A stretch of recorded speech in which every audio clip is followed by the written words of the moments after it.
यह कहानी है आरव और कविता की। शादी को पूरे 9 साल हो चुके थे।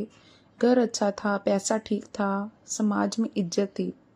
बाहर से देखने वाले को लगता था कितना खुशहाल परिवार है, लेकिन घर के अंदर एक चीज धीरे धीरे खत्म हो रही थी। वो है बातें।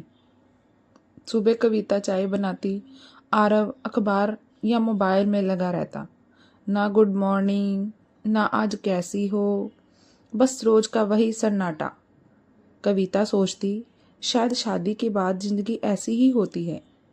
शादी के शुरुआती सालों में कविता बहुत बातें करती थी, अपने दिन के बारे में, अपने मन के बारे में।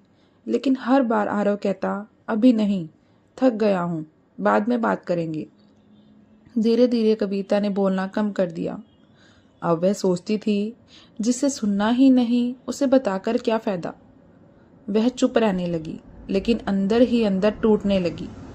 आरव को लगता था, मैं मेहनत करता हूँ, कमाता हूँ, घर की हर जरूरत पूरी करता हूँ। उसे लगता था कविता खुश है, क्योंकि वह कभी शिकायत नहीं करती। उसे यह पता नहीं था कि कई बार औरत शिकायत इसलिए नहीं करती क्योंकि वह थक चुकी होती है। एक दिन कविता को चक्कर आया, सिर तेज दर्द कर रहा था। उसने हिम्मत करके कहा, आज मेरी तबीयत ठीक नहीं लग रही। आरव ने बिना देखे कहा, दवाई ले लो, मुझे काम से देर हो रही है। कविता चुप हो गई। उस पल उसने समझ लिया, उसकी तबीयत से ज्यादा जरूरी आरव का काम है। रात को कविता बेहोश हो गई। घबराया हुआ आरव उसे अस्पताल लेकर पहुंचा। डॉक्टर ने कहा, शारीरिक कमजोरी नहीं, यह मानसिक और भावनात्मक थकान है। आरव चौंक गया, लेकिन यह तो कभी कुछ कहती ही नहीं थी। डॉक्टर ने जवाब दिया, जो लोग रोज चुप रहते हैं वही सबसे ज्यादा टूटते हैं। कविता को होश आया। आरव ने कांपती आवाज से पूछा, तुमने कभी बताया ही नहीं? क्यों नहीं बताया?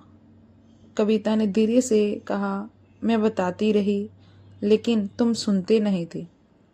फिर बोली, तुम्हारे साथ रहते हुए भी मैं खुद को अकेला महसूस करती थी। यह शब्द आरव के दिल में उतर गए। आरव ने पहली बार मोबाइल साइड में रखा, कहा, मैं तुम्हारा पति तो था, लेकिन साथी नहीं बन पाया। अगर तुम मुझे एक मौका दो तो मैं बदलना चाहता हूँ। कविता की आंखों में आंसू थे, लेकिन इस बार दर्द के नहीं, उम्मीद की।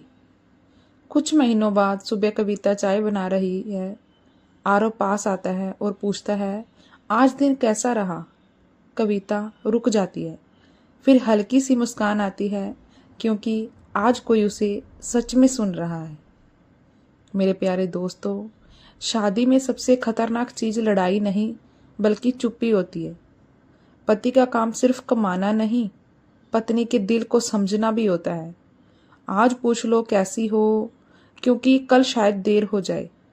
हर चुप इंसान कमजोर नहीं होता, कभी कभी चुप रहना सब कुछ सह लेने की निशानी होती है, ताकि रिश्ता बचा रहे।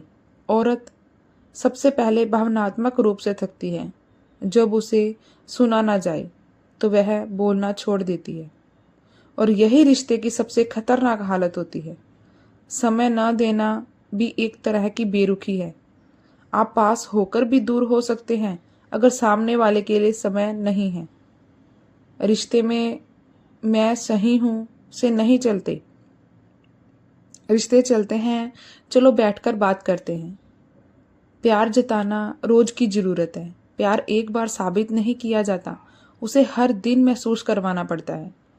जहां औरत चुप हो जाए, वहां रिश्ता मदद मांग रहा होता है। दोस्तों, अगर आज साथ नहीं दोगे तो कल सिर्फ यादें रह जाएंगी। पैसा घर चला सकता है, लेकिन प्यार और समय ही रिश्ते को जिंदा रखते हैं। औरत तब नहीं टूटती जब उसे दुख मिलता है, वह तब टूटती है जब उसका दुख कोई समझने वाला नहीं होता। धन्यवाद। अगर आपको मेरी कहानी पसंद आई हो तो लाइक, शेयर और कमेंट जरूर करना। और अगर आप मेरे चैनल बस सुनो कहानियाँ में पहली बार विजिट कर रहे हैं तो मेरे चैनल को सब्सक्राइब करना ना भूलें। धन्यवाद।